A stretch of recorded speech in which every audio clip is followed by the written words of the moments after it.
So I would consider last summer to be a pretty big highlight in my YouTube career. I've been doing this for almost a decade now. It's hard to believe it's been that long.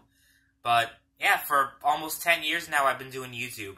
And I would consider last summer to definitely be my personal favorite time in my YouTube career.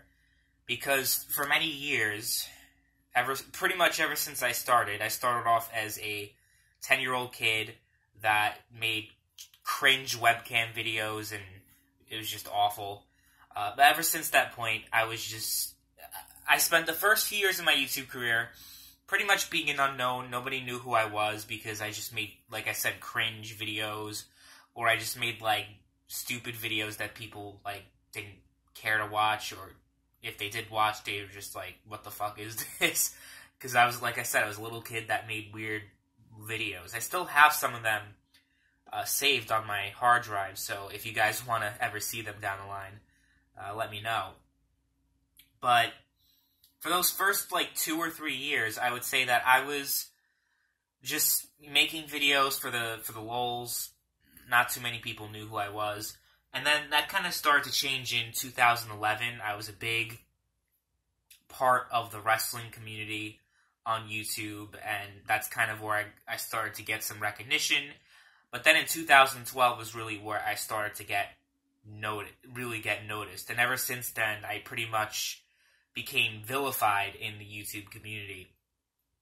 Started off when I made a very infamous video on bronies, and I had some very colorful things to say about them. I was 14 years old, so I was very edgy back then, and people didn't like that very much. I got my YouTube account hacked by bronies, and my channel was taken down, and I was raided by 4chan, the My Little Pony board on 4chan. So that was a whole shit show, and that's where I started to get my name known. And ever since then, I've always been embroiled in controversy. In 2012, I was involved in many controversies, started off with the bronies, but that's also the same year where I started making anti-PC gaming videos. So that's when that whole thing started, and of course that really blew up when myself and Rags had a back and forth. We made videos on each other, and we had a live debate with each other. So that's really when that came to a head. And at the height of that, I was capitalizing on that. I called myself the Console King. I created this larger-than-life character that was pretty much the embodiment of console fanboyism or console peasantry. So that's why I created the Console King, because it started off as a serious thing. I really had a gripe with PC gaming, and then I just went over the top. I had a plastic microphone in my hand, and and then history is written. You know, that's how that whole thing happened. Then things changed a year ago. You see, my videos usually get way more dislikes than likes, and that's probably an understatement. You look at some of my most popular videos, my most infamous videos, it has like, I looked at it, it has like 50 likes and 3,000 dislikes. The like to dislike ratio in these videos are insane. So, I created the Console King because I have made multiple attempts in the past to change the direction of my channel, but people just hated me so much they wouldn't give me another chance. I don't know what happened last summer. I have no idea what happened last summer that changed that, but all of a sudden, I said, okay, this is my one last shot to turn my channel around, because I quit YouTube at that point because I really had no passion in it anymore, and I was going through a lot personally. And I was just like, well, I didn't really have anything else to offer, I felt, to the gaming community, or to the YouTube community in general. I just hung up the hat, because I felt like the Console King, I couldn't really do any more else with the trolling. After a while, it kind of gets old and repetitive, being one of the most hated YouTubers. I could really... It's not that dislikes get to me, don't get me wrong, but it was more like, okay, what's next? You know what I mean? So that's why I decided to give it another shot. I'm going to give YouTube one more shot, and if it works, it works. If it doesn't work, then oh well, at least I tried. And somehow, some way, it worked. People actually started to like me on YouTube. And that's just like, it's still weird thinking about that now, because I spent the majority of my career on YouTube, almost a full decade, being either vilified or laughed at in some way. And don't get me wrong, I still get that from time to time. People take a look at my past, or even today, they try to make fun of me. But generally speaking, when I make a video, I put a video out there, it gets more likes than dislikes. Now, my channel has definitely stagnated over time, but that's because people had subscribed to me just to laugh at me. So when I start making serious videos, people are like, okay, like, I'm not into that. I just want to laugh at you, so people unsubscribe. And then new people come in and subscribe. So that's why my channel's been very stagnant as of late, because of that fact. That people subscribe to me, they were used to having comedic relief. So then when I started talking about serious topics, or, you know, started acting more serious, I mean, it's video games, how serious can that get? But you know what I mean. When I started trying to act a little bit more myself, and less of a, just like, you know, not trying to make a joke out of myself, a lot of people decide to unsubscribe because of that, because, like I said, they were used to having something to laugh at on YouTube. And they didn't subscribe to me for me to be serious, or for me to, you know, make those kind of videos. They wanted me to make videos with my plastic toy microphone, screaming a whole bunch of incoherent shit that made me look like a jackass. And that's how it worked. But I would definitely say that last summer was my fondest time in YouTube, and things have definitely slowed down ever since then. But that passion is still there. I still like talking about things. I like having deep, sophisticated, intelligent discussions about the video game industry. It's an industry that I care about, that I have passion about. It's really done so much for me, and I'm trying to give back to the industry and the fan base that I love. So that's why I'm doing what I'm doing. And I am glad that things have turned around for my channel. I mean, I haven't grown that much over the past year. I have gained about 500 subscribers, which I guess isn't, I mean, it's not great. But I didn't lose any subscribers either. I just been, over the past month or two, I've just been very stagnant, like I said. I can gain 5 subscribers, and then I could lose 5 more subscribers the next day. It just keeps fluctuating. You know, I hit 3,000 subscribers 3 months ago, and I went from, I think the highest point I hit was 3,030 subscribers, and it keeps fluctuating down. I keep hitting 3,030, and I keep going back down to like 3,015, 3,010, so it keeps going down. For whatever reason, I guess it's because people are just still, you know, they're not subscribed to me because they want serious discussions. They're subscribed to me again because they just, you know, they want someone that represents the worst of console gaming. So when I come out there and make serious videos, they kind of get confused. Like, why am I subscribed to this channel?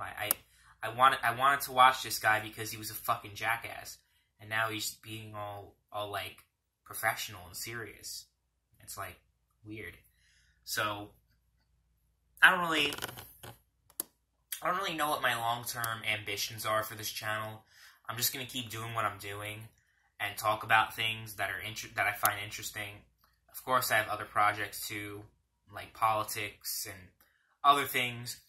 But gaming is always that one thing that I have a special place in my heart for. Is the video game industry. And considering a lot of the conversations on the internet that you see are just all, for lack of a better word, toxic, just tribalistic, you know what I mean? It's always about what platform you game on. Oh, I'm a PC gamer. I'm a console gamer. I'm part of the PlayStation Legion. I'm an Xbox gamer. Like, it's just too tribalistic and too cancerous in a lot of instances. And I feel like there's a market for deep analysis of the industry and how the industry works and what the future holds for the video game industry. So, that's why I do what I do. That's why I changed from the console king to 8-bit politics, because it's the politics of the video game industry. That's pretty much what the whole premise of the channel is about. And that's essentially why I changed from that. Why I transitioned from, the pimple-faced, long-haired, fucking basement-dwelling, guy with a microphone in his hand that was just a total joke in the entire community, to a short-haired, pimple-faced person that doesn't have a toy microphone in his hand. But I try to act more serious, I guess. But yeah, and a lot of people, whenever I talk controversial stuff, when I have unpopular opinions, because there's some points where I do make videos that people really don't like, or I talk about things that people really do not agree with, and whenever I do that, I'm accused of going back to my old ways of being a troll. Like when I talked about exclusives. Oh, like Bullet Barry. The reason why Bullet Barry and I don't make videos together anymore is because he got so much heat from his fans that he had to distance himself from me because his fans didn't want him to associate with a troll. That's what they said. That's what he told me they said. So, that's why me and Bullet Barry don't make videos anymore, because people just don't like it when you say things that they don't like to hear. Again, I'm not here to appease people. I'm just here to talk, to have reasonable discussions about the industry. And when people say things like, oh yeah, exclusives should just be completely done away with, consoles should just cease to exist, and all this other stuff that I just find completely absurd, yeah, I'm going to speak out about it. And people aren't going to like it, because, again, that's where my infamy came from in the first place. That's where that's how I pretty much got put on the map, was through the PC gaming crowd. And the majority of people on my Discord server are PC gamers. So, of course, when I say something that PC fanboys or PC gamers in general are not going to like that much, they're going to not be happy with me. But, again, you guys, anyone who's familiar with my politics, familiar with who's been following my career over the past few years, or even longer than that, you would know I'm not the type of person that is politically correct. I don't say things to appease people. I don't say things to cater to people. And I don't refrain from saying things that may offend people or hurt my career, so to say. I just say things that are on my mind. I think the world would be a better place if everyone just did that instead of being so phony and fake. Like, all these big YouTubers, you think they actually mean half the things that they say? No, they got special interests. They have special relationships with EA and Activision and, these big corporations. They don't actually hold half of the views that they actually have. Like, oh yeah, Battlefield is a great game, or the new Call of Duty is so great. No, it's like they just say these things because it would be very inconvenient for them not to, because they have these special relationships with Activision, EA, and these other companies that if they actually are honest, completely honest about how they feel, then, their channel's going to take a hit. I'm never the type of person that actually cares about that kind of stuff. I talk about the politics of the video game industry, but I don't want to contribute to the politics. I don't want to become the embodiment of the so-called video game industry establishment, like the IGNs of the world, the GameSpots, the giant YouTubers which rival the size of IGN and GameSpot. I have no interest in becoming anything like that.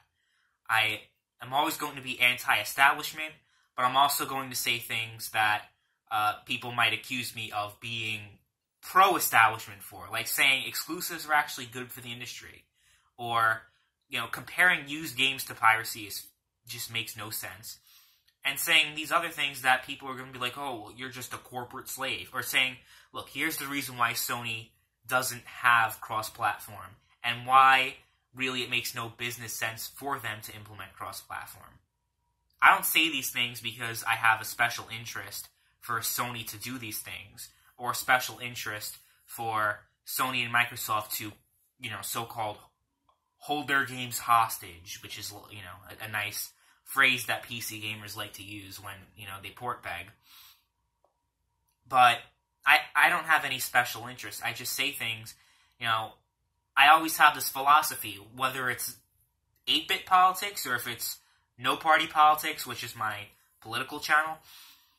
I don't make statements. I don't hold positions just solely based on my feelings or emotions. Of course I have a value system. Of course I have my own personal value system. For example, when it comes to the issue of cross-platform, of course I think it would be wonderful if everyone would be able to play with each other, no restrictions. But on the other hand, I know that realistically, with the current climate, with Sony being on top, and Xbox and Nintendo being so far below Sony, that the only people who actually will benefit from cross-platform being a thing will be Microsoft and Nintendo, because they have a very low install base. And they're trying to piggyback off of Sony's install base so that their games have a lot of players. You know what I mean? Like Call of Duty, for example, has a much larger install base on the PlayStation than the Xbox. Of course, only Microsoft really benefit from Xbox players being able to play with Sony players, and Sony players have a huge enough install base, but they don't really need. They have really no need to have Nintendo and Microsoft and even PC. They allowed to do it because they don't consider PC to be their competition again. That I made that point in my video. They don't consider mobile or PC as their competition. At the end of the day, they're console manufacturers. And they release exclusive games to compete with the other console manufacturers to make sure that they're on top. Because without those exclusives, what is Sony... Sony and Microsoft would have nothing to differentiate themselves with without exclusive content. So I say all these things. I'm not trying to beat on a dead horse because I've talked about these issues extensively. But I'm making the point that, while my personal opinion may be, oh yeah, it would be great if cross-platform play would be a thing. It would be great if everybody can play games no matter which platform they're on, and they have, they can play every game no matter what platform they're on. But to make an analogy with socialism, on paper, socialism, communism sound great. But at the end of the day, does that mean that they are actually a viable economic system? No. And am I trying to compare, to equate so-called port beggars with socialist communists? Of course not. But I'm saying I don't make assertions. I don't hold positions solely based on my personal value system. It has to also be realistically achievable. And I just simply point out, look, these things are not realistically achievable. So just do away with exclusives and do away with this, do away with that. Oh yeah, no more DLC. No more this, no more that. I mean, there's a reason why they exist, and there's a reason why they will always exist. And if you actually take an objective viewpoint, if you just, forget your hatred towards these companies, or, your bias towards a specific company, no matter what it is. These things that are in the industry, they exist for a reason. You don't have to like the reason, but you have to remember that we are talking about an industry that is just so capitalistic in nature. This is the video game industry. Without capitalism, an industry like this just wouldn't simply be able to exist. So you have to acknowledge the capitalistic aspect of everything. And at the end of the day, these are corporations. The only obligation they have is to earn a profit. Nothing else. That's how corporations operate. They don't have moral obligations to make people happy. It's just simply not true. No corporation actually strives to make people happy. The only time it may seem that way is because they think, it's good PR, and they feel like it will earn them an even greater profit. In the case of EA, a great example, they've been making, so-called consumer-friendly decisions as of late, even though they've kind of been veering off track a little bit. Like, again, it's all about money. EA was voted the worst company of the year 2 years in a row, 2010, 2011, and they received so much negative attention with their online passes that they figured it was a power play. Look, we're not going to have online passes anymore. We're going to be more consumer-friendly. We're going to be this and we're going to be that, because they felt like they would lose more money in the long run if they continued their practices than if they, had a more consumer-friendly approach. It's not that they actually care about gamers. They don't give a shit. If they did, we wouldn't have a mobile command and conquer. We wouldn't have always online DRM. We wouldn't have so many things. The way Battlefront turned out. Disaster. And nothing like the original in any way. It's just garbage. Just total garbage. But I hate this idea that you're only in one of two camps in the video game community. You're either a corporate slave, Black Bond hosts his corporate slave awards every year, or you're either a corporate slave or you're pro-consumer. You're for the gamer. And the idea that there is no middle ground kind of frustrates me. And that's why I do talk about the things I talk about. And I don't have a filter. Because I'm really probably the only YouTuber that realizes the way things actually work. And not only that, but recognize that things kind of have to work this way, to an extent. You can be all pro-consumer all you want, fine. But when it comes to things like exclusives, what are PC gamers going to do to make a change? Pro-consumerism only works if you actually have leverage. With the example of EA, boycotting EA, which is pretty much what a lot of people did, especially with the Battlefront 2 fiasco. People vote with their wallets to make a change. That's what they did with the online passes being taken away. Remember, we had online passes. People said, fuck this, I'm not going to buy your game if you have these online passes. So they got rid of the online passes. And then all these other things that, practices that companies used to have and they don't have anymore because of, people voting with their wallets, essentially. You can't vote with your wallets if you're not a customer in the first place. You know what I'm saying? Like with exclusives. So the idea that, you're either pro-consumer and you're always fighting for consumer rights, which, is great, but in certain circumstances, that's not always helpful, or you're just a corporate slave. Well, why can't I be a little bit, I'm not going to say a little bit of both, because I don't consider myself a corporate slave, or someone that's pro-consumer. Again, I don't agree with I don't follow these buzzwords, that's all they are, they're buzzwords. They don't actually have any meaning. So, that's why I don't really like to use labels. Even in real politics, like Democrat, Republican, I don't like to use labels because they're really more harmful than useful in a lot of cases. But essentially, that's why I do what I do. That's where 8-bit politics comes from. So, check out the links in the description if you haven't already. Discord server, we have deep, meaningful discussions, and I mean that seriously. Most Discord servers are pretty cancerous, but I cleaned it up a little bit. I used to have a really bad server, to those who remember. It was just completely unfiltered, and it was just awful.